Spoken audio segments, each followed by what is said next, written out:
Hello.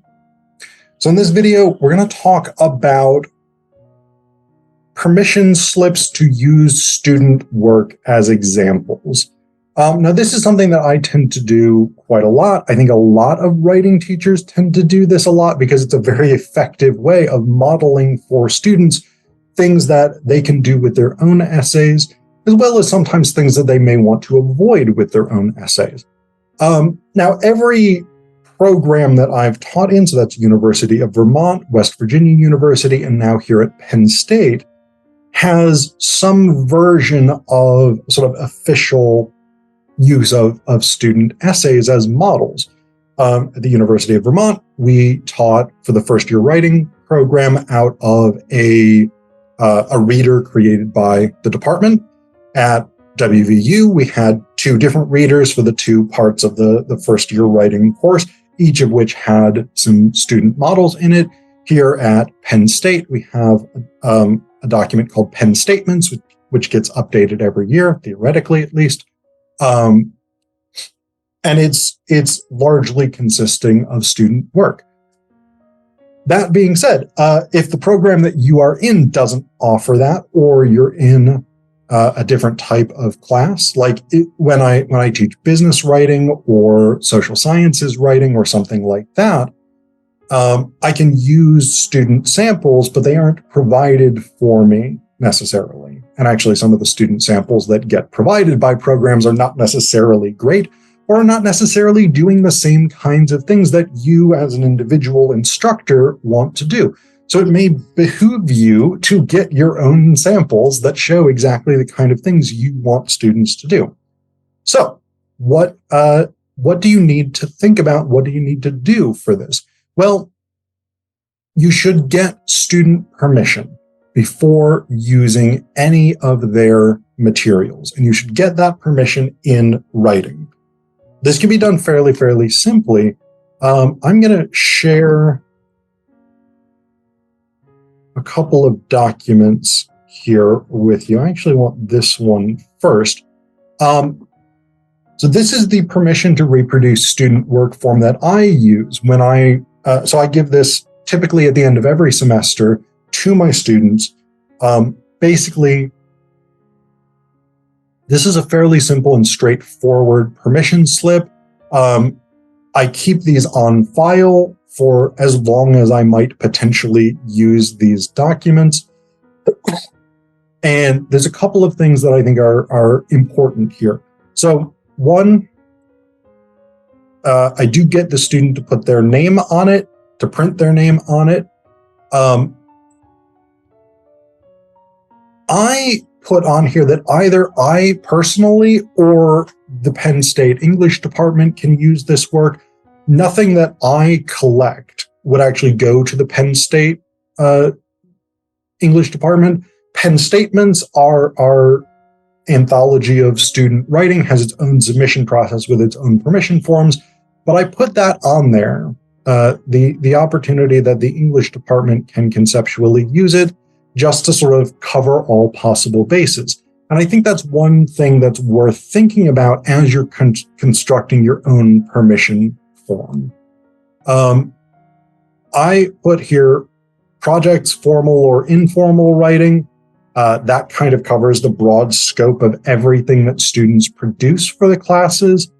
You can phrase it differently depending on how you refer to these different writing things in the syllabus. But I think you want to try and give yourself that scope to be able to use anything that they produce conceptually. And then I used to actually just write out the English, the number, English, whatever, English 15, English 202D, 202A, whatever it was. But then I realized it's smarter if I just have the students put the number in and I can just keep using the same forms regardless of what class it is. Then in this second paragraph, basically this is the protections for students section. So I think these are really important basic things to include. I agree that these reproductions may or may not include instructor comments, but they will omit the grade. There are as I understand it, sort of FERPA options in terms of, so FERPA, that's Federal Education Rights Protection Agency, maybe. Sorry, that may or may not be right, but basically FERPA is the guidelines that determine what information is protected within the education system. Grades are protected.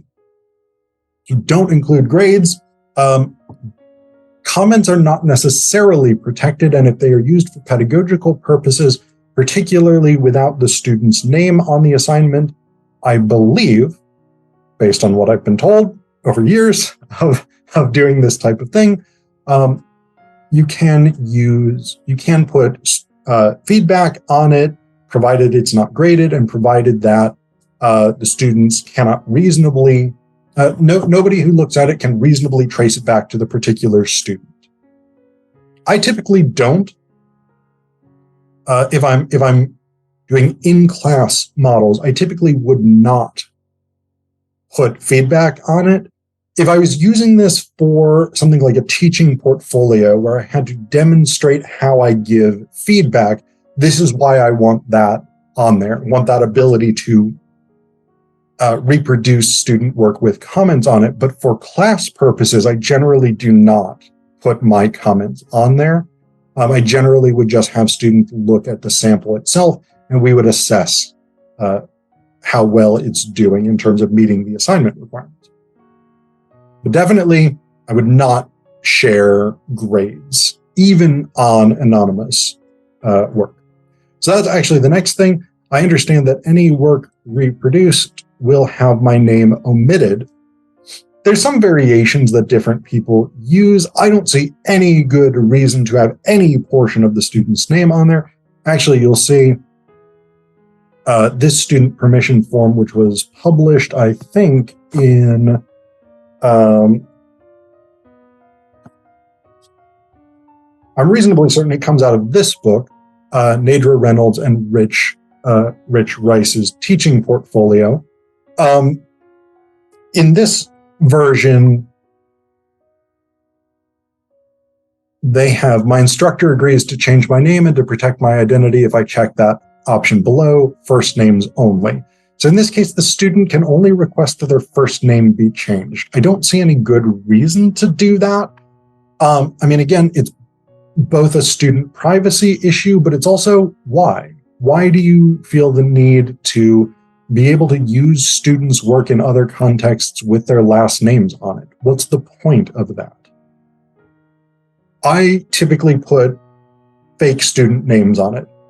Jenny student, or student McLearns a lot, or whatever. It doesn't matter what it is. I typically put fake names on there that are clearly fake names, but I would not share, particularly in class, work that has a student's name on it, unless it was published that way. So in something like Penn Statements, student work is credited in part because those are actual publications that they can put on their resumes. With what I'm doing here, this permission slip, a different thing. This is not a proper publication, so there's no good reason to have the student's name on it.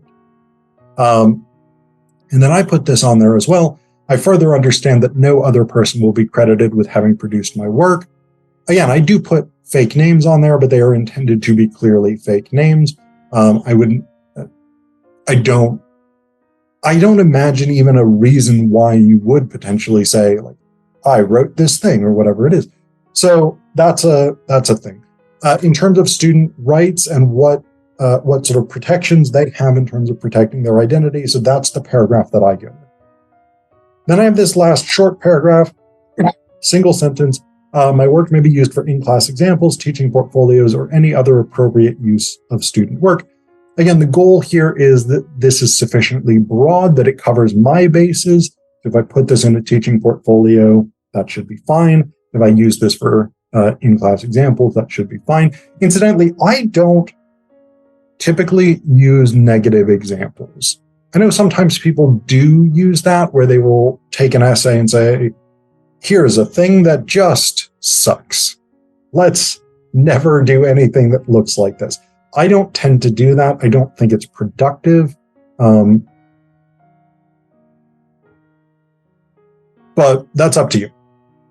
Then there's a section for students to sign it. If a student does not sign it, even if they put their name in print up here, I will not use their work. I regard that as not giving permission if they don't sign it.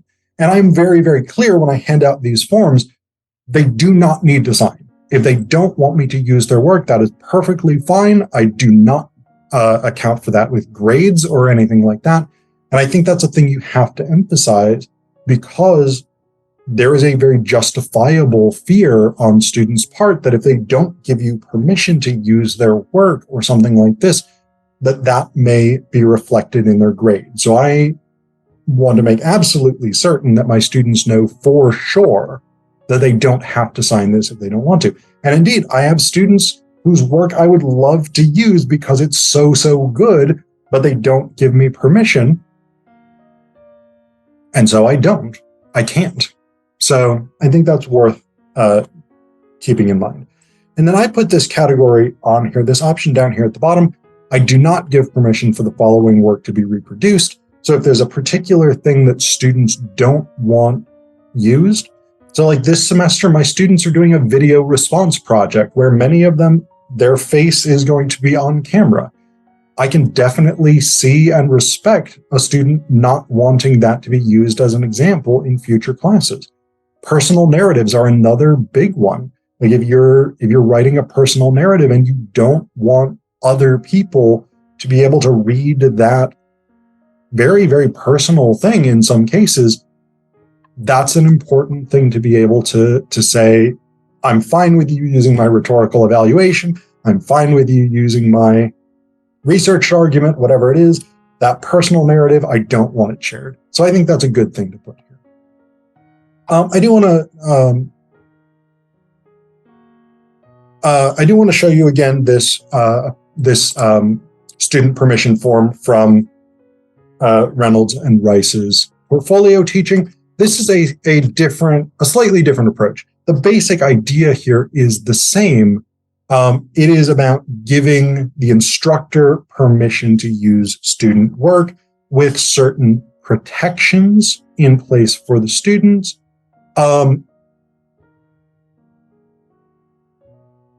They, again, do things like identifying what protections will be in place for students, what this work can be used for, et cetera, et cetera.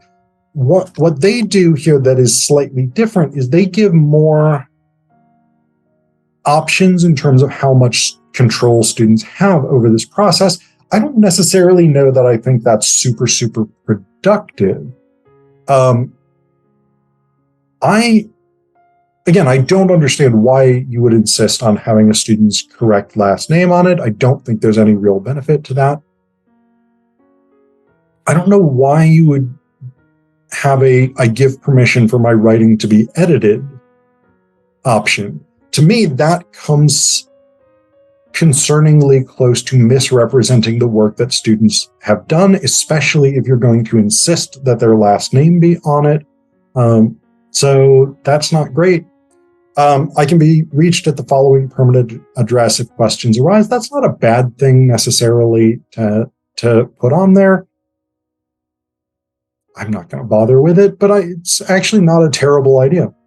And then the date is actually a good thing to put on there as well. It's just not something I've ever put on my permission forms, largely because I just keep stacks of them paper-clipped together with a little note saying it's from this semester, which is, because I keep in my files things by semester. So the semester is all I really need. The date is somewhat less important to me, but it's not a bad thing to include. So anyway, that's a couple of different permission slips. There's a lot of other models out there. But if you're going to use student writing, I do recommend absolutely getting students' permission, making sure they are clear on what will be involved, what kinds of protections will be in place for them, what kinds of stuff you're going to use these writings for, et cetera, et cetera. And again, make sure that they are comfortable with you using their work. And if they are not comfortable with it, don't use their work.